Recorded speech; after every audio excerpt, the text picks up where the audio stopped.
Hello guys, இப்போ நான் நிற்கிறது வந்து நிறைய மரங்களுக்குள்ள நிற்கிறேன். அப்படி தான் உங்களுக்கு தெரியும். ஆனால் இது ஒரு தனி மரம்.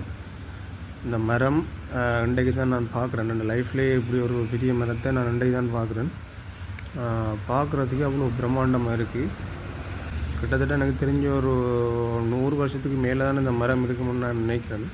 இதை உங்களுக்கு ஷேர் பண்ணுவோம்னு தான் இருந்தேன்.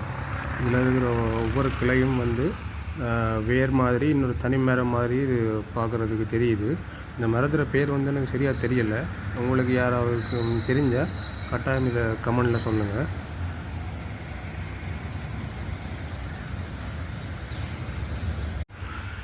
ஹலோ காய்ஸ், இப்போ நான் நிற்கிறது வந்து நிறைய மரங்களுக்குள்ள நிற்கிறேன். அப்படி தான் உங்களுக்கு தெரியும். ஆனால் இது ஒரு தனி மரம். இந்த மரம் இன்றைக்கு தான் நான் பார்க்குறேன். என் லைஃப்லேயே இப்படி ஒரு பெரிய மரத்தை நான் இன்றைக்கு தான் பார்க்குறேன். பார்க்குறதுக்கு அவ்வளோ பிரம்மாண்டமாக இருக்குது.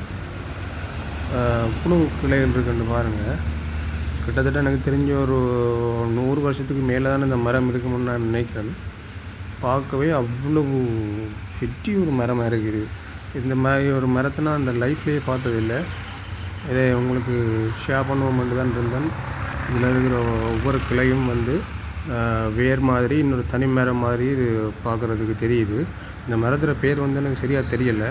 உங்களுக்கு யாராவது தெரிஞ்சால் கட்டாயம் இதை கமெண்டில் சொல்லுங்கள்.